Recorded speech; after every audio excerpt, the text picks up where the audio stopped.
Hi there, it's Krystal Moore, your Guelph Realtor, and I'm here to talk to you about how networking can be fun when you do it the right way. So, what is networking? We've all been there, new to business and trying to convince someone at some networking event that you're not only worth doing business with, but you're worth sending their clients, friends, and family to. First of all, what exactly is networking? According to our friends at Merriam-Webster, it's the exchange of information or services among individuals, groups, or institutions, specifically the cultivation of productive relationships for employment or business. So what does that actually mean? I think it means finding like-minded people who are going to serve your clients the way you do, and who will really be committed to helping you grow in your business the way you help them grow. Maybe I should let Merriam-Webster's know about my definition and see what happens. So when I first started networking, I made so many mistakes. Here's a couple. I began talking right away about what I did. So, hi, I'm Krystal Moore, I'm a realtor, blah, blah, blah. I spoke about the benefits of sending clients my way, and I gave out my contact information via my card. So why didn't this work? First of all, I was sitting there talking about myself as a realtor. The person didn't even know who I was, and if they didn't know me, they didn't really care what I did. Speaking about the benefits of sending clients my way, it was all about me. I should have been trying to figure out how to help them. And I gave out my contact information, so I handed them my card and thought, oh, this is great, I've made a new connection, but really I hadn't. I also asked relatively few questions of the other person, which was a key mistake, so I wasn't really getting to know them. I left and I added them to my database, and then I started sending them my newsletter. So this actually backfired at one point, and I was definitely called out by a few people who never authorized me to send them my newsletters. I also didn't set up coffee meetings or follow-ups. I assumed that it was enough that I gave them my card, took theirs, and added them to my database, and then we were going to do business together. Consequences. So I dreaded these networking events. They were exhausting. I was so tired. I felt like I was begging for acceptance, and I was. I wasn't connecting with people, and I retreated from networking and canceled so many meetings because I saw no value in the activity. This is how we think things work. And I'm going to stop right there and just let you know, many of you have heard me tell the story about how long it took me to finally pick up a copy of How to Win Friends and Influence People, and how after I did, I was so grateful and I couldn't believe I hadn't done it. So the same thing happened recently with a TED Talk. Everyone I know has been telling me, watch the TED Talks, check out the TED Talks, and I thought these are just not for me. But as it turns out, they're exactly for me. And I listened to a wonderful one that explained that people don't buy what we do, they buy why we do it. And a lot of us will start our introductions by telling people what we do, how we do it, and then why we do it. And this is backwards. So we think that this is the way it works. We'll say, this is what I do. So hi, I'm a realtor, Krystal Moore. This is how I do it. So what qualifies me to be a realtor? I have a background in law and a background in customer service, and I have a real estate license. And this is why I do it. I love making a difference in the lives of other people.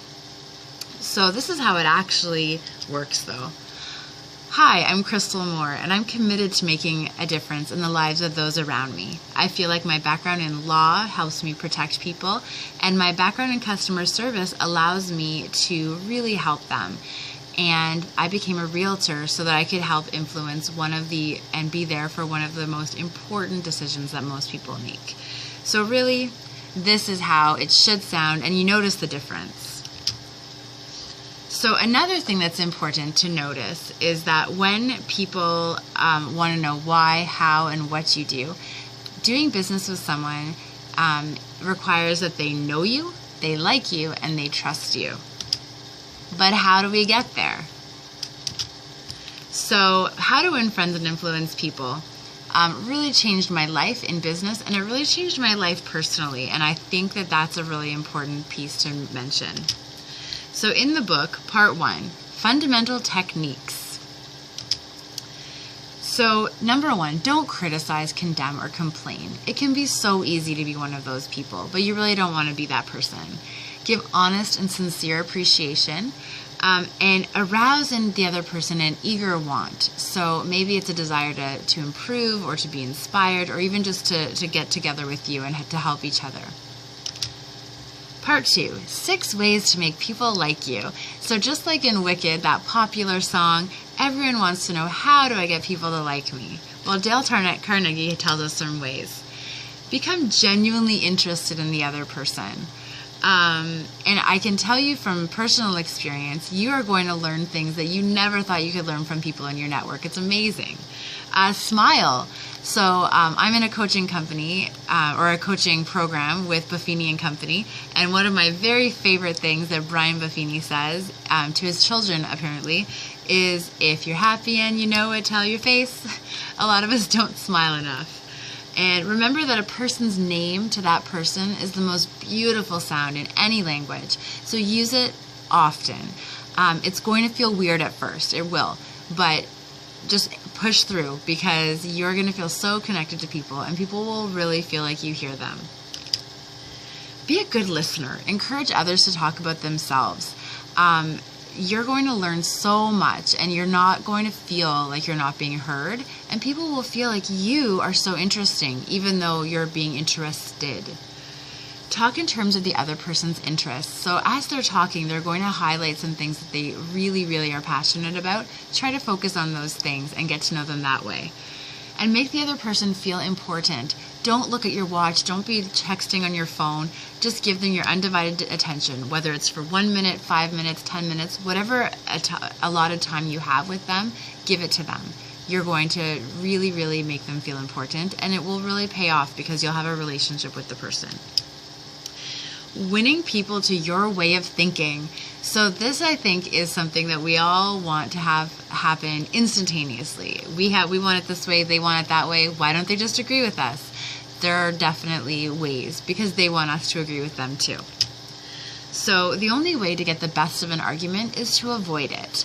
How many times have you had an argument, whether you win or lose, you don't feel great after? Show respect for the other person. Try to avoid saying you're wrong. No one likes hearing it, and it just doesn't come off very well at all. And if you are wrong personally, admit it quickly and emphatically. It's going to make a world of difference. And begin the conversation in a friendly way. Try not to be combative or adversarial. It's really good just to keep it light, keep it friendly. As my former boss used to say, you can catch so many more flies with honey than with vinegar.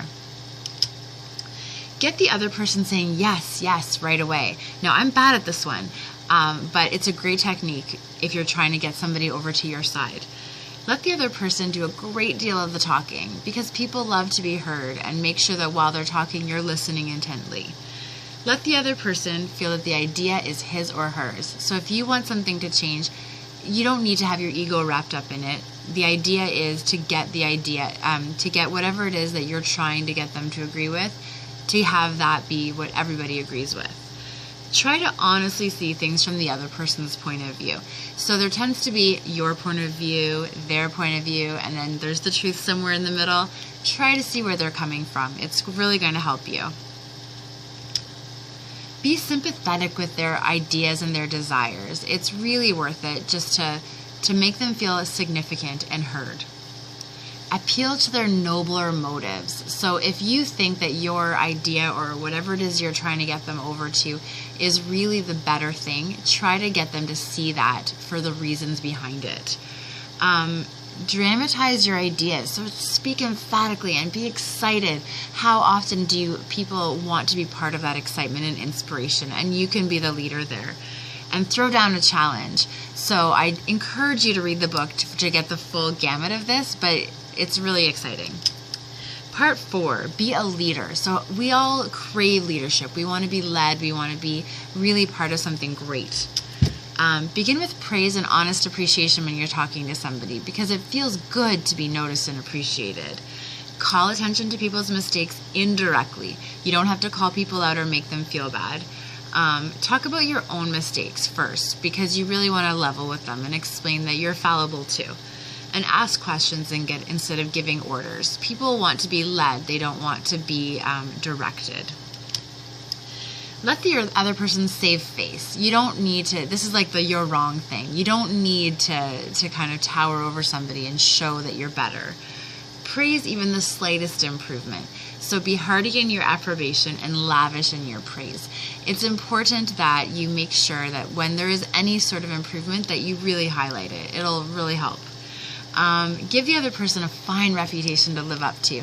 So you want to show someone that you really see them for who they are and for what they're capable of, and have them live up to that, because there's a certain element of pride, pride of workmanship and pride of just self that can come into play right there. Use encouragement. Make the fault easy to correct, and make the other person happy about doing the thing that you suggest. So it can be like a team effort. So what did I learn in the reading of my book, in all my networking experience, in all the mistakes that I made?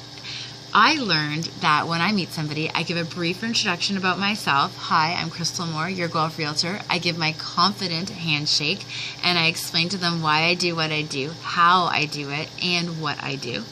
I find out what they need. I really, I use their name a lot, and I find out how I can help them genuinely.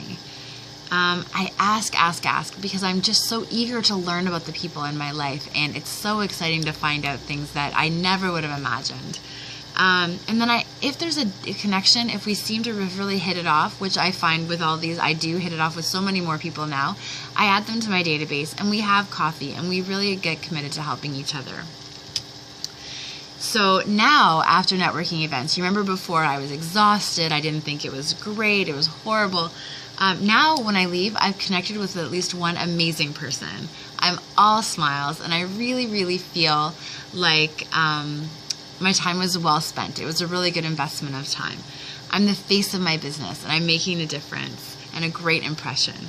I've learned wonderful things about the people in my network, so it's really amazing, and I'm more successful and much happier. The last thing is that starting in February 2015, I am going to be our new host of Mo Mondays in Guelph. So Mo Mondays is this amazing Motivation Mondays event that happens, I think, all over Ontario, if not all over the country. And it's all about motivating and inspiring people with real life stories. So we have 6 people coming out to tell 10-minute stories. We're going to have some food, and it's going to be a really great event. And the proceeds that we make on this event will be going to charity here in Guelph. So I'm so excited to share this with you, and I'm very much looking forward to our very next chance to meet so that I can learn more about you. Have a wonderful day, and remember, I'm your Guelph Realtor, Krystal Moore, and I hope you have a great day.